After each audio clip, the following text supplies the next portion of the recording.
يا صباح الفل والورد والياسمين على احلى واغلى متابعين. ازيكم حبايب قلبي؟ عاملين ايه؟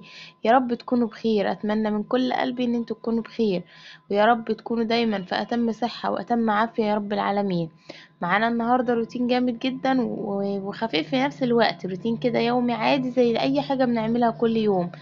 انا دخلت على المطبخ، كنت مشتريه شويه طلبات زي ما انتوا شايفين اهو. فلفل وخيار وطماطم وحاجات زي كده، وكمان بصل. حطيت الحاجات دي مكانها ورتبتها ورصيتها زي ما انا متعوده ارصها. وبعد كده دخلت اشوف الحوض، كان فيه مواعين زي ما انتوا شايفين اهو، قلت اغسلها. طبعا كلنا عارفين ان المواعين ما بتخلصش، يعني حاجة اساسية في اليوم، لازم كل يوم تغسلي مواعين. اقل حاجة ممكن تغسلي مرة واحدة في اليوم، ده لو ما فيش اكل كتير. لكن لو في اكل ما شاء الله لازم تلاقي نفسك كل شوية بتغسلي مواعين. فيعني يستحسن ان انت تغسليهم واحدة واحدة. يعني مثلا احنا فطرنا دلوقتي، لقيتي كم معون في الحوض، تقومي غسلاهم. جه الغدا مثلا لقيتي بمواعين الغدا، تقومي غسلاهم لحد ما تنامي تفضلي تغسلي. انا عارفة ان انت هتزهقي من كتر غسيل المواعين، بس هتحسي ان هي خفاف عليكي، ومش هتحسي بمجهود وانت بتغسليهم، ومش هياخدوا منك 5 دقايق او 10 دقايق بالكتير، وهتلاقي نفسك خلصتي. غير لما يفضلوا في الحوض يتراكموا يتراكموا يتراكموا لحد ما يبقوا كتار، وتزهقي وانت بتغسلي، وتتعبي كمان من الوقفة، وكمان ياخدوا منك مجهود ووقت يعني وكل حاجة. فزي ما انا بقولك كده، الطريقة الحلوة اللي هتريحك ان انت تغسلي اول باول، كل ما يكون في اطباق في الحوض او اي حاجة تغسليها. وفي وسط ما انا شغالة كده بغسل مواعين، حسيت ان انا نفسي في فنجان قهوة. بقالي فترة كبيرة ما شربتش، يمكن من ايام رمضان. ف يعني قلت اعمل كده جنبي وانا واقفة بالمرة، كده كده انا واقفة. فعملتها زي ما انتوا شفتوا، حطيتها على النار، وقلت يعني على بال ما اكون غسلت المواعين تكون بردت واشربها بعد كده. وهنا خلصت المواعين بتاعتي، هما مش كتير قوي، بس زي ما قلتلك هتحسي ان هما خفاف قوي عليكي وسهلين، ومش هياخدوا منك وقت ولا مجهود. ورصيتهم مكانهم طبعا زي ما انتوا شايفين بالشكل ده. وهرجع بقى اشوف نفسي انا كنت بعمل ايه. هنا كانت القهوة خلاص استوت على النار، فانا حطيتها في الفنجان وعشان بقى هركنها يعني لحد ما تبرد. كده كده الجو مش برد قوي، فبتاخد وقت على بال ما تبرد يعني. وكنت بقى شربت القهوة بتاعتي واتكيفت، ودخلت بقى تاني على المطبخ اكمل باقي الشغل اللي انا كنت بعمله. فجيت بقى علشان اغسل البوتاجاز. عايزه اقولك حاجه او نصيحه، لو خدتي بيها هتنفعك جدا في شغل بيتك وفي مطبخك، وهتريحك جدا جدا جدا. خدي حاجتك اول باول، ما تخليهاش تتراكم عليكي، ما تخليهاش تزيد اكتر وتاخد منك مجهود وانت بتنضفيها. يعني مثلا البوتاجاز ده، كل ما تحسي ان العيون بتاعته من فوق وكل حتة فيه وعلى الجوانب وتحت وفوق وكل حاجة بدأت تعمل دهون، وبدأت تعمل لون كده بني. ابدأي بقى نقعيها في خل وكربونات ومية سخنة وصابون، واغسليها بالسلكة، هتلاقيها بقت معاكي زي الفل. ما تسيبيهاش لما تسود ويبقى عليها دهون السنين، وبعد كده تيجي تتعبي في تنظيفها وما تعرفيش اصلا تنظفيها ازاي. وحتى لو قدرتي تنضفيها ما بترجعش زهوتها زي الاول، بتحسي ان الحاجة انطفت وكأنها مش جديدة خالص. انا هنا طبعا شطفت الفوطة اللي بمسح بيها كذا مرة، ورجعت لمعت البوتاجاز كويس، واخدت فوطة تانية ناشفة، وعشان طبعا المع بيها البوتاجاز من فوق. لازم بعد ما تمسحي البوتاجاز بالمية تلمعيه بحاجة ناشفة، لاني هيفضل منقط كده، وهيبان بعد ما هينشف، وهيبقى شكله مش لطيف خالص خالص. فيعني المفروض ان انتي تلمعيه بقماشة او بفوطة ناشفة. فزي ما انا بقولك كده، لو عملتي الحاجة بتاعتك اول باول، ما سبتهاش تتراكم عليكي، سواء غسيل مواعين، سواء غسيل اي حاجة في المطبخ، سواء في شقتك في التنظيفات، كل ده هيسهل عليكي جدا شغلك في المطبخ، ومش هيخليكي تحسي بمجهود ولا تكسلي ان انتي تعملي الحاجة. صدقيني كل ما بتتراكم وبتزيد عليكي الحاجات، وبتلاقي الدنيا مكركبة حواليكي، كل ما نفسك بتتصدى اصلا عن الشغل في البيت. لكن لو الدنيا رايقة حواليكي بتحسي ان نفسك مفتوحة على الشغل، على شوية الحاجات البسيطة اللي انت هتعمليهم. يعني حاولي تتخلصي اول باول من اي كراكيب في المطبخ واي حاجات ملهاش لازمة، وتطلعيها تشوفي لها اي صرفة بقى بعيدة.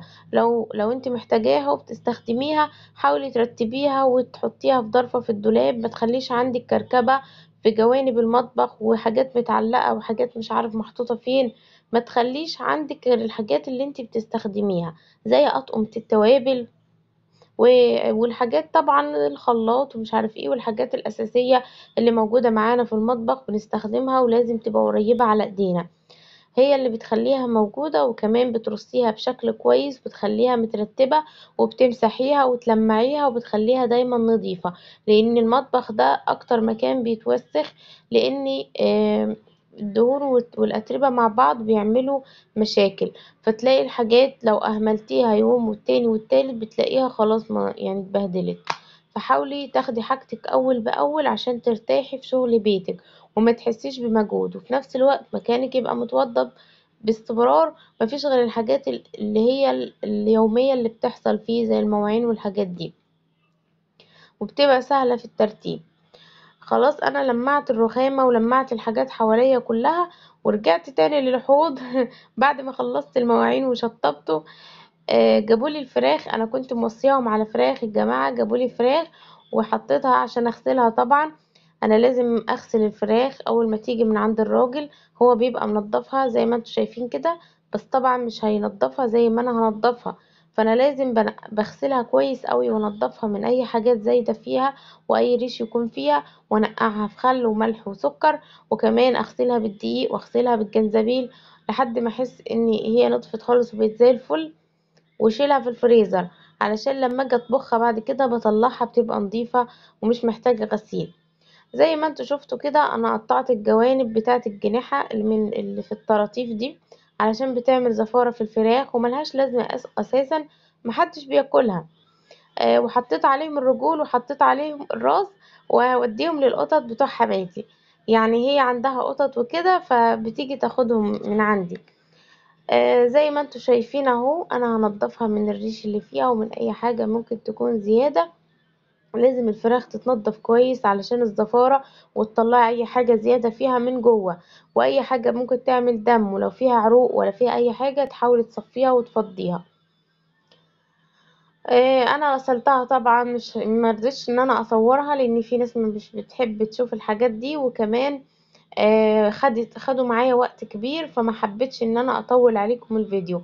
نضفتهم انا مع نفسي وخليتهم زي الفل وحطيتهم في اكياس وشلتهم في الفريزر. وطبعا بعد ما اغسل الفراخ لازم ارجع على الحوض انضفه كويس جدا واغسله زي ما انتوا شايفين علشان زفارة الفراخ بتعمل زفارة وحشة جدا في المطبخ. ولازم تغسلي الحنفيات واي حاجة حوالين الحوض علشان لو في مية اتنطورت منك او اي حاجة حصلت معاكي كده ولا كده ما تسيبش اي اثر للزفارة في المطبخ. وطبعا دي حاجة اساسية طبعا كل يوم او كل ما تغسلي مواعين ان انتي تغسلي الحنفية وتغسلي الحوض، قصدي ايه، الحيطة ورا الحوض، علشان برضو لو لقيتي نفسك ما بتغسليهمش هيتراكم عليهم التراب والدهون والحاجات دي وهتلاقيهم منظرهم مش حلو خالص. وبس كده انا تعبت من الكلام. انا معرفش ايه اللي في صوتي ده يا جماعة، انا صوتي ما كانش كده خالص.